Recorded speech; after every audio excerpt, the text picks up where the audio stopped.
Hi, I'm Wendy and I'm from the Learning and Libraries team, and today I'm going to talk to you a bit about what's called the Locus of Control. The Locus of Control is really good for helping you manage your anxiety because it teaches you what you have control over and therefore should be worrying about or doing something about, working out what you have no control over so you know what things you should be letting go of and not worrying about. Sounds really simplistic, but generally the best tools are. So this is my terrible drawing of circles, which really looks a bit more like an avocado, but I don't teach art. So I'm just going to talk you through this in a really simple scenario. So today, as I'm recording this, it's my son's 21st birthday. And with the current situation, it's not quite the birthday he planned. So what can I do about it? And how much should I be worrying about that? So this area is the important area, the things I have control over. But let's start out here. The bigger area, these are the things I have no control over whatsoever. So I'm currently not in control of the fact that all the pubs are shut. I'm not in control of the fact that my son can't go out and meet his friends. There is nothing I can do about that. Therefore, I just have to let that go and not worry about it. These are the things I can influence.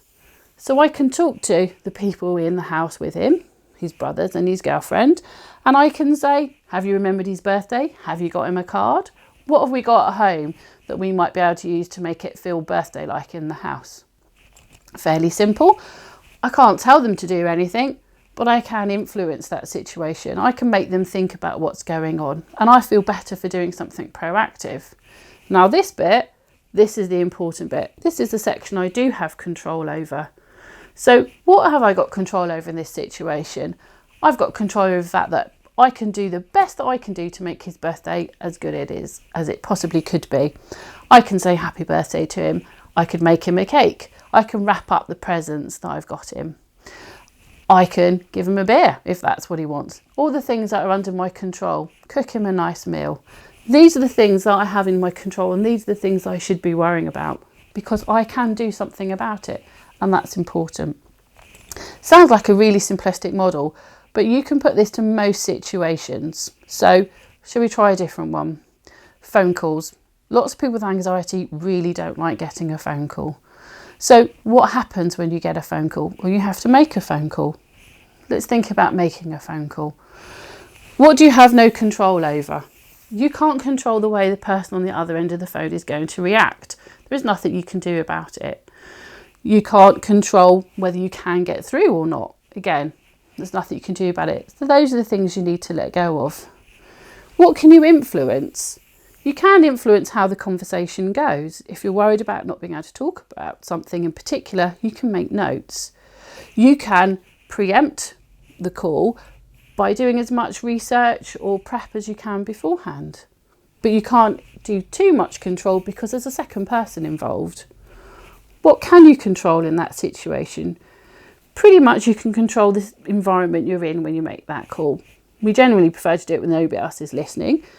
We'll do it when it's quiet. We can have our prep done, so that is in your control. And you have the ability to stop that conversation if it gets out of hand.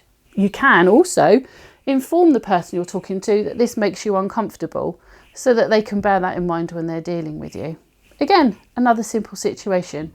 But this is a really simple tool to use when you're feeling anxious about something. You can draw yourself with little circles and you can write in there the things you can control, the things that you can have some influence over, and the things you really have no control over and need to learn to let go of. And by doing that little exercise, you're focusing your mind on the things that are important. It's doing a bit of action planning and generally will make you feel better. And you can refer to it again and again. The more often you do this, the easier it becomes. And then after a while, you won't need to write it out at all. You'll be able to do it mentally. I hope you find that useful.